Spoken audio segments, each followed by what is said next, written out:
Hello दोस्तों। तो Intel ने अपना 11th जनरेशन निकाल दिया है। 11th जनरेशन की सीरीज़ जिसका नाम रखा है इंटेल ने इस बार कुछ अलग ही नाम रखा है। टाइगर लेक नाम से ये सीरीज़ आ रही है और इस सीरीज़ में काफ़ी कुछ नए वर्जन्स आए हैं। और जैसे कि अभी इसमें 11th जनरेशन में आयरिस एक्स ग्राफिक्स के साथ आने वाला है। पहली बात तो ये है 11th जनरेशन के जो प्रोसेसर्स हैं, और इसमें जो प्रोसेसर्स आ चुके हैं वो ये आए हैं, जैसे कि 11th i7 का 11th जनरेशन जिसका वर्जन 1185G7, जिसमें कोर हैं 4 और थ्रेड हैं 8 और क्लॉक स्पीड 3.0 और मैक्सिमम ऐसा कुछ। ये आपको टेबल कुछ ऐसी दिख रही होगी, लेकिन अभी कुछ समझ में नहीं आ रहा होगा, ये मैं जानता हूँ। तो इस टेबल को समझने से पहले आपको 3 चीज़ें पता होनी चाहिए कि कोर क्या है, थ्रेड क्या है, क्लॉक स्पीड क्या है। तभी आप इस टेबल को समझ पाओगे कि इंटेल ने जो 11th जनरेशन निकाला है वो पिछले जनरेशन से और अब के जनरेशन में क्या डिफरेंस आएगा। तो सबसे पहले हमें क्या पता करना है, क्लॉक स्पीड क्या होती है। तो क्लॉक स्पीड ये होती है कि जैसे जो नंबर ऑफ साइकिल्स जो सीपीयू एग्जीक्यूट करता है पर सेकंड पे, जिसकी जो आप कह सकते हो जिसकी जो यूनिट होती है जो मेज़र करी जाती है गीगाहर्ट्ज़ में मेज़र करी जाती है। जिसका मतलब ये हुआ कि अगर किसी प्रोसेसर की क्लॉक स्पीड 3.2 है तो इसका मतलब ये होता है कि वो 3 बिलियन साइकिल्स पर सेकंड वो चल चुका है। इसका मतलब ये होता है। तो वो उस टेबल में जो मैंने क्लॉक स्पीड लिखी हुई थी 3.2 समथिंग ऐसा कुछ, तो इसका मतलब ये है कि वो प्रोसेसर इतने बिलियन साइकिल्स पर सेकंड चलेगा। मींस जितने बिलियन साइकिल्स वो चलेगा उतनी परफॉर्मेंस हाई होगी। इसीलिए ये क्लॉक स्पीड कहलाती है। और अब आती है बात कि कोर क्या कहलाता है। कोर एक स्मॉल सीपीयू ही होता है जो कि सीपीयू के अंदर बिल्ड होता है। अब जैसे कि मैंने बताया था कि क्या कहते हैं, एक प्रोसेसर था उसमें 4 कोर थे। तो उसमें 4 कोर का मतलब ये है कि उसी सीपीयू में 4 सीपीयू छोटे छोटे और लगे हुए हैं। इसका मतलब ये होता है। अब बात आती है कि थ्रेड क्या होते हैं। कि थ्रेड जो होता है, थ्रेड भी एक वर्चुअल वर्जन होता है। जो हमारा कोर सीपीयू जो होता है, जो स्मॉल सीपीयू जो होता है, जो हमारे बिगर सीपीयू में लगा होता है, उसके अंदर थ्रेड्स होते हैं। तो अब ये जो ये भी एक सीपीयू के ही तरह काम करता है, उसके अंदर होते हैं वो। अब जैसे एक आर्किटेक्चर में दिखाता हूँ। ये आर्किटेक्चर है, इसमें जैसे कि ये एक वो प्रोसेसर है जिसके पास कोर हैं 4 और थ्रेड हैं 8।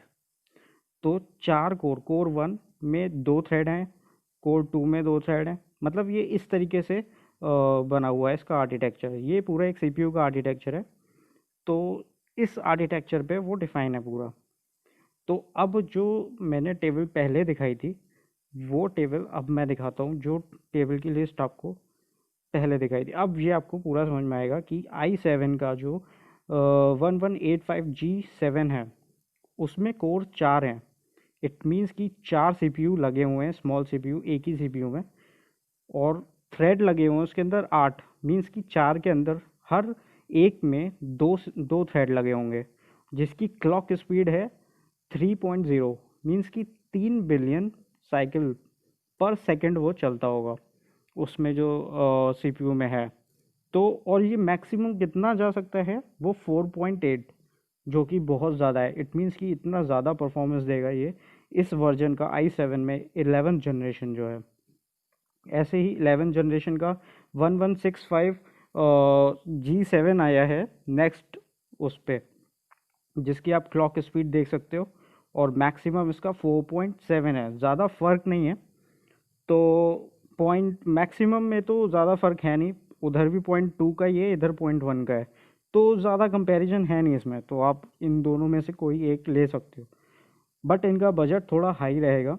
अब ये वाला जो आता है 1160 G7 थर्ड नंबर वाला, इसका जो क्लॉक स्पीड है वो थोड़ा कम है, 1.2 का है।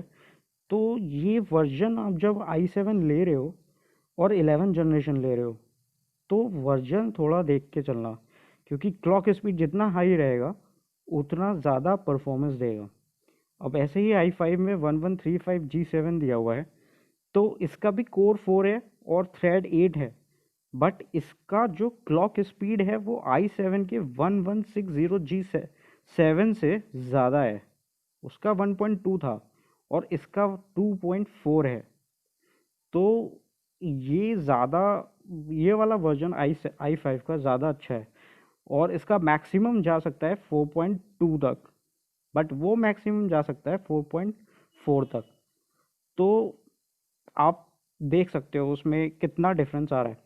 ऐसे ही 1130 जो अभी i5 का निकला है, उसमें क्या कहते हैं, वो नियरली i7 के 1160 G5 के बराबर है। तो उससे एक वर्जन ऊपर ही है i7 का जो है i5 से। तो 19-20 का फ़र्क है, ज़्यादा कुछ है नहीं। और i3 में ये निकला है कि 1115 G4, इसमें कोर 2 ही हैं, मतलब ज़्यादा परफॉर्मेंस नहीं रहेगा। बट फिर भी ये कम पैकेज में काफ़ी कुछ आपको दे सकता है। और थ्रेड इसमें 4 रहेंगे। 4 का मतलब हर कोर में 2 थ्रेड होंगे। तो 2 कोर हैं तो पर कोर में 2 थ्रेड हुए, 4 थ्रेड हैं क्योंकि। और क्लॉक स्पीड 3.0 का है जो कि काफ़ी बढ़िया है, और 4.1 का मैक्सिमम इसका है। तो मतलब 11 जनरेशन काफ़ी धमाल मचाने वाला है इस बार। तो इसके बाद मैंने एक फाइनल आपको टेबल दी है जिसमें आप देख सकते हो कि ये तो मैंने आपको कोर और थ्रेड और उसके बारे में समझाया था। अब इसमें आप काफ़ी कुछ देख सकते हो, ये मैंने आपके जीके के लिए इसमें दे दिया है। इसमें from top to bottom high performance से लेके लो परफॉर्मेंस वाले तक के दिए हुए हैं 11 जनरेशन की सीरीज़। और जिनमें डॉट है वो अभी आने रह गए हैं, 2020 आई मीन 2021 में आ जाएंगे, वो रिलीज़ होने वाले हैं नेक्स्ट ईयर। तो अगर वीडियो अच्छा लगा हो तो सब्सक्राइब कर देना और बेल आइकन को क्लिक करके जाना, और प्लीज़ यार लाइक करते जाओ और कमेंट ज़रूर करो। और कुछ ना समझ में आए तो मैं तुरंत रिप्लाई करूँगा। और प्लीज़ प्लीज़ यार कमेंट करो, अच्छा करो बुरा करो, जो करना है करो, बस कमेंट कर दो। ठीक है, थैंक यू भाई।